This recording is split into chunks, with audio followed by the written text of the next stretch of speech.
She said this was certainly true. Camilla was straight from head to toe. She looked like a rainbow.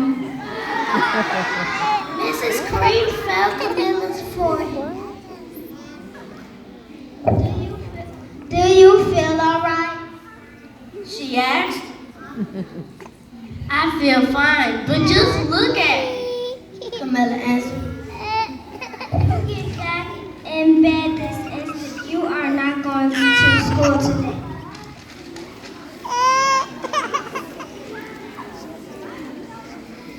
Her mother ordered. Camilla was relieved. She didn't want to miss the first day of school, but she was afraid of what the other kids would say, and she had no idea what to wear with those crazy stripes.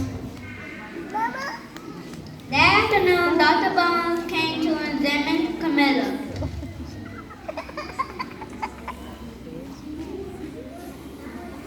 Most extraordinary. I've never seen anything like it. Are you having any coughing, sneezing, runny nose, aches, chills, hot flashes, dizziness, jaundiness, shortness of breath, or uncontrollable twitch?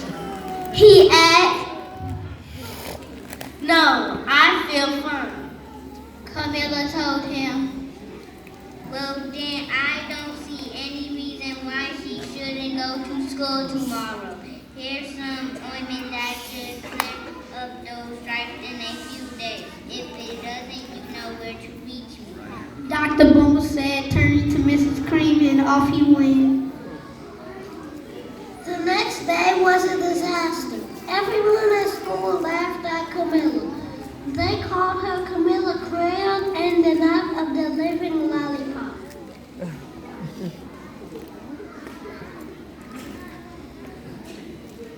She tried her best to act as everything were normal, but when the class said the Pledge of Allegiance, her stripes turned red, white, and blue, and she broke out in stars. The other kids thought this was great, and one yelled out, Let's see some purple polka dots. sure enough, Camilla turned all purple polka dot, and someone else shouted, Checkerboard! And a pattern of squares covered her skin. Soon everyone was calling out different shapes and colors, and poor Camilla was chanting faster than you can change channels on the TV. That night, Mr. Harms, the school principal, called.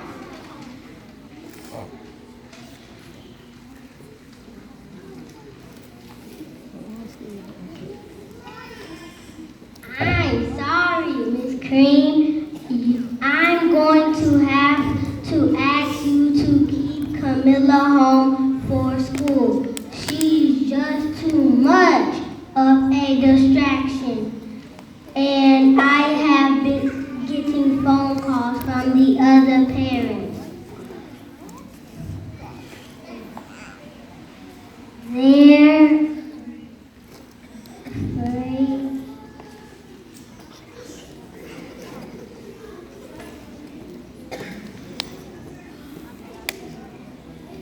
Those stripes are contagious. He said Camilla was so embarrassed. She couldn't believe that 2 days ago everyone liked her. Now nobody wants to be in the same room with her. Her father tried to make her feel better.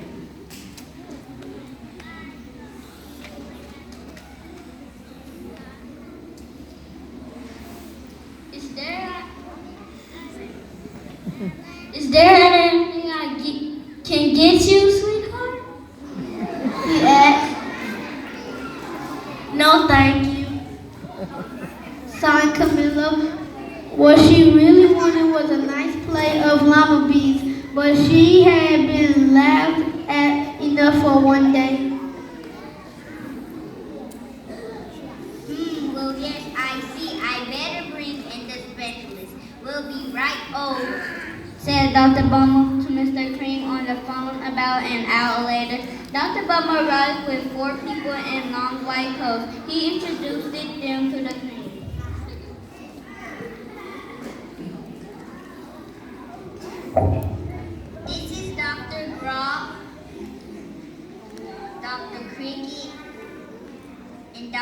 young. In doctor's place. Then the specialist went to work on Camilla. They squeezed and jabbed, tapped until it was very uncomfortable.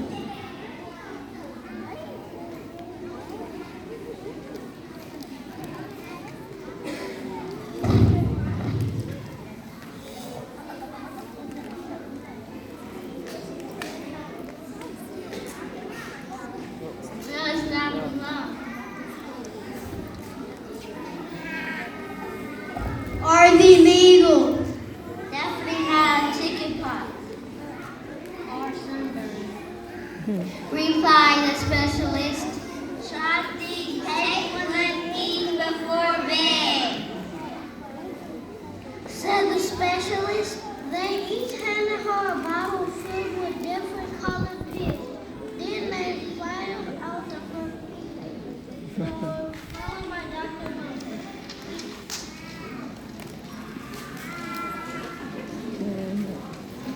That night, Camilla took her medicine. It was awful.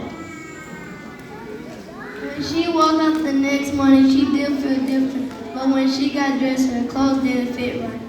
She looked in the mirror and there, staring back at her, was a giant multicolored pill with a face on it. Dr. Bumble rushed over as soon as Mrs. Crane called, but this time, instead of the specialist, he brought the experts. Dr. Gore and Mr. Mellon were the finest scientific minds in the land. Once again, Camilla was posing proudly looked at and listened to. The experts wrote down lots of numbers. Then they huddled together and whispered. Dr. Gore finally spoke. It might be a virus, he announced with his authority. Suddenly, fuzzy little viral balls appeared all over Camilla. Or impossible some from Bacteria.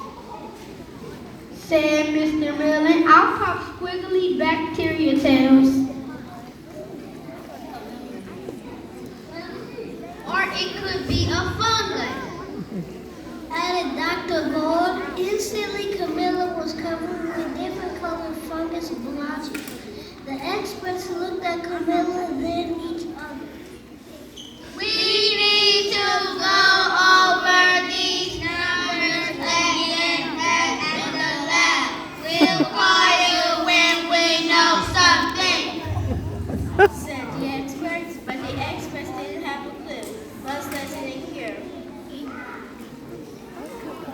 By now, the TV news had found out about Camilla reports from every channel were outside the house telling the story of the bizarre case of the crib shaving kid. Soon, a huge crowd was camped out on Camilla's front lawn. The greens were swamped with all kinds of remedies from psychologists, allergists, herbalists, nutritionists, psychics, and old medicine men, a guru, and even a veterinarian. Well, now. Each so-called cure only added to poor Camilla's strange appearance until it was hard to even recognize her. She sprouted roots and berries and crystals and feathers and a long furry tail, but nothing worked. One day, a man who called himself a environmental therapist claimed he could cure Camilla. He said, Close your eyes, breathe deeply, and become one with your room.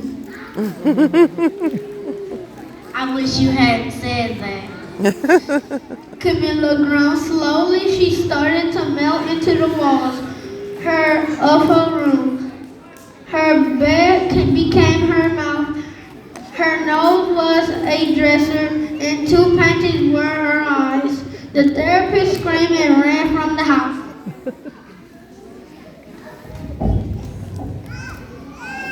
What are we going to do? It just keeps on getting worse and worse. Cried Mrs. Cream. She began to sob.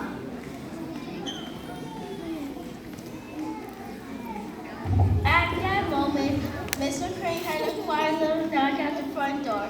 He opened it, and there stood an old woman who was just as plump and sweet as a strawberry. Excuse me, but I think I can help. She said, "Right." She went into Camilla's room and looked around. My goodness, what we have here is a bad case of the stripes. One of the worst I've ever seen. She said with a shake of her head. She pulled a container of small green beans from her bag, she said. Here, those might do the trick. Are those magic beans?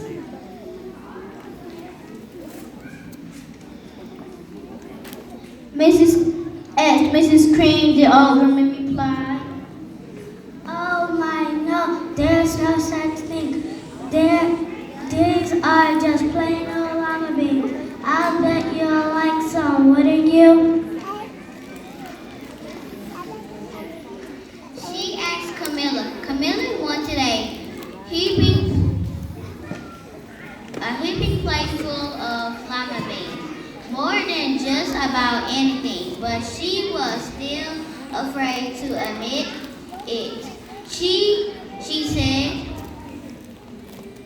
"Yum! No one likes lima beans, especially me."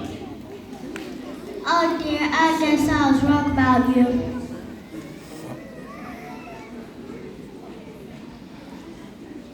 Said the old woman sadly. She put the beans back in her bag and started towards the door.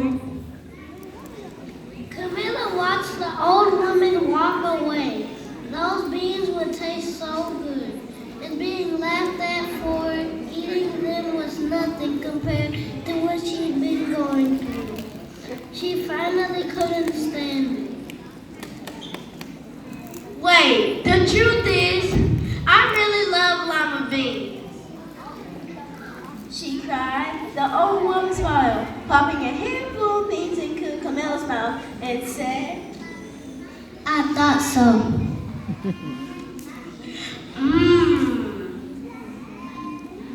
said Camilla. Suddenly the branches, feathers, and squiggly tails began to disappear. Then the whole room swirled around. When it stopped, there stood Camilla and everything was back to normal. "I'm cured!" she shouted. The old woman said, Yes, I knew the real you was in there somewhere. She patted Camilla on the head and went outside and vanished into the crowd. Afterward, Camilla wasn't quite the same. Some of the kids at school said she was weird, but she didn't care a bit. she ate all the lima beans she wanted, and she never had even a touch of stripes again.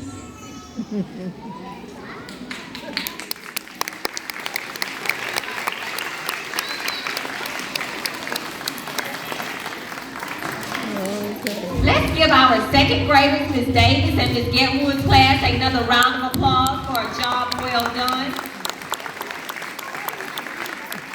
All right, very good. Thank you, second grade.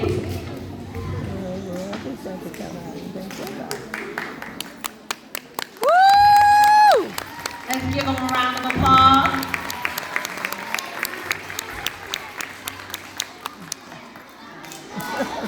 So today we definitely got to see the progression of our reading through pre-K, kinder, and first and second grade. Second grade did a marvelous job, but everything is a progression. Everything takes practice and patience. That's why it's very important for our kids to come to school every day. That's why it's very important for our parents to work with our teachers. Everything goes hand in hand to to make the magnificent readers that we've seen today. So let's give all of our performing classes a round of applause. Everyone did a wonderful job. And as second grade comes, we'll call pre-K top reading class. You ready, pre-K? Okay. Miss Reynolds class, stand up, Miss Reynolds class. Miss Reynolds pre-K class read 17,000 words this month. They did a magnificent job. Let's give them a round of applause. Wonderful job. Parents, now we're going to do our parent raffle. Coming from our assistant principal, Mrs. Franklin, she prepares parent bags, family bags to go home. There's some family activities, there's some treats that you and the kids can share. First number, 199622. 622. Our parent in the back. Let's give them a round of applause. Thank you for coming out to support our students as they are learning to read and reading to learn. Okay, we have 3, 4,